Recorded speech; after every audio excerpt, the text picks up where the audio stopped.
Abu, Afala, you had a busy morning. Let me just ask this. What time did you wake up?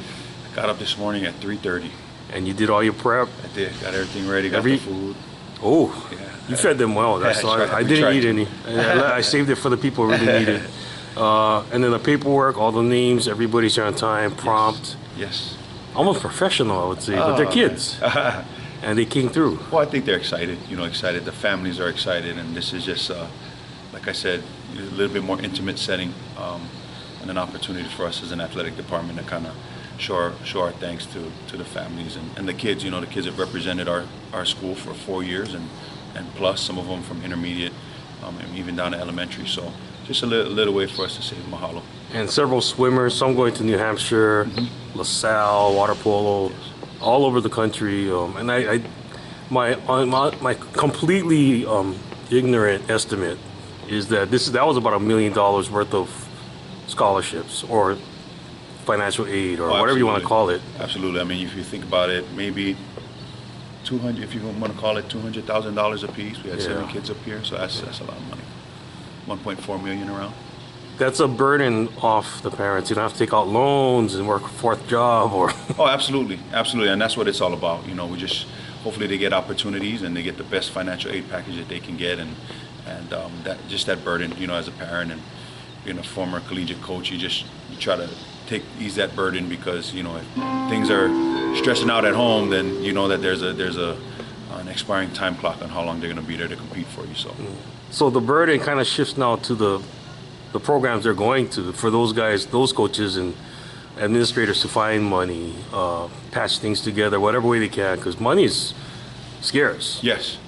I mean, outside of Division 1A, where some of those head count sports where they get full scholarships, some of these swimming and diving athletes, they'll get books here, tuition there, some partial things. So it does the onus gets put on the coaching staff and the university to create as much money.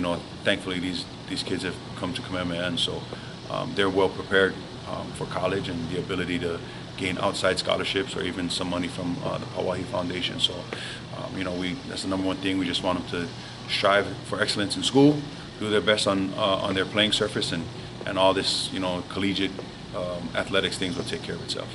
And you coach. A lot of people might not know this. A lot of people do. A lot might not. You were at West Liberty University for several years after you graduated here, and you went to college, and then you coached there. So you understand the process but that's their job now. Your job is just to coordinate things here. Absolutely. And make sure they show up on time. Yeah. And they were all early. Yeah. And but for Lokahi Hoku, how do you feel about them? If they were your sons, what would you tell them? Number one, I'm just excited for all of them. They did all the hard work. My job as a high school football coach it's not about selling them. It's about they've done what they had to do in the classroom, and they've done what they needed to do on the field. My job is just to try and guide them, and especially through this process. This recruiting process can get ugly, and a lot of times it does. So, my job is just to hopefully they'll listen to me or just take some of my guidance and just make sure I get them graduated. But hats off to them because they've done all the heavy lifting. Not just them, but their parents. Those 3 boys in particular. I mean, the sacrifice and dedication of their parents was apparent when I took the job, and so this is a big payday for them as well. And my thing is for them is that I'll continue to tell them, like I said, nothing good happens after midnight. It's a dog-eat-dog world out there, and so somebody's always trying to outwork you, somebody's always trying to outsmart you, and so this isn't the end, it's the beginning, and sometimes we get complacent. This has been their goal for however many years, and man, it's just started. The hard work's just started. So I'm just going to continue to tell them to work hard, push hard, and go represent our school and our state as best as they can. When they land and they start getting homesick a few weeks later, what's the best thing they can think about? It's actually not thinking. Remember when I left to go to the mainland. What college? I went to Berkeley. I went to Cal, and after I left UH, and every time I felt that feeling, I would just try and go up to the weight room and do something mindless to get my mind off of it. Because they're going to experience it within that, Lokahi going all the way out to Florida, man, it's going to be a culture shock. Same thing for Aka. Not only is he going to a different part of the country, but he's going to be entering the U.S. Naval Academy. So, you gotta do things to keep yourself busy, but don't do the bad things. Sometimes kids across the country, they do that, right? You can get involved with too heavily involved in the social life. So you got to invest in the whole athletics part, right? Because that's the vehicle that got you there.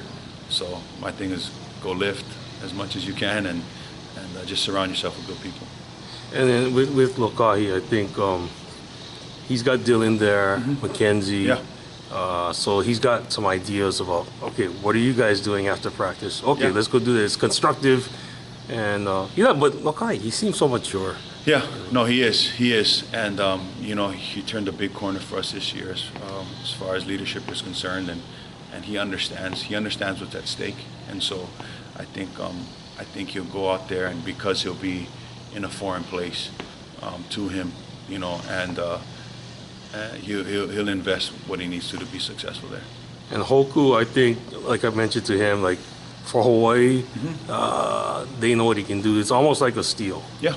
Not a steal, not a theft, but close to it. Yeah. Because they know what he can do. Yeah. No, I mean, not just that. I mean, there are a bunch of other schools, a bunch of other Division I schools that came in and was asking about him, and as far as being a walk-on, and I just told him it came down to a financial deal, and UH is going to be the best offer. And I told Oku, like you kind of mentioned to him, if he's 4 or 5 inches taller, we're having a different conversation right now. But he's a D1 talent.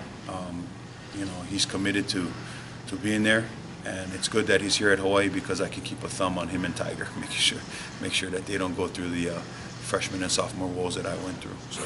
The only positive to being a walk-on is you can have a job. Yeah. So if anybody out there needs a reliable, energetic, charismatic, hardworking young guy for the next year, please hire Hoku. Absolutely. He will do you a great deal. Yes. Good things. He'll make you laugh the entire day. Yes. Yeah, and he needs the money. Yes. UH is not cheap like in the 80s. When I was there in the 80s, it was like $450, $425 a semester. Wow. Yeah. I could be wrong, but it was. But now it's a lot higher. But not like the mainland. And then Aka, military life. You think he's ready for that? Waking up at 5 a.m. Oh, I think so. Because when you see, obviously coming to Kamehameha already. I mean, school starts at 7:30, and so you got to be up and prepared. And Aka's been a guy that's always worked hard. So like I said, he'll get through the initial shock, and if he can weather that storm, Aka will be just fine. And he'll be playing for Kenny Neal Matalolo, Absolutely. Hawaii guy. Yeah, Billy Ray Stutzman's out there too. That's right. That's right. So there'll be some Hawaii connections there, and there have been others that have been there. So he's got a strong network of former local players that are U.S. Naval Academy guys. So they'll, just like always, they'll take him under his wing, and obviously Coach Ken, somebody I revere very much. Aka's walking into the perfect, in my opinion, a perfect environment for him. Very family oriented, and so it should be good. Thanks, Coach. All right, man. Have a good day. All right, brother. Appreciate it. Appreciate you, bro.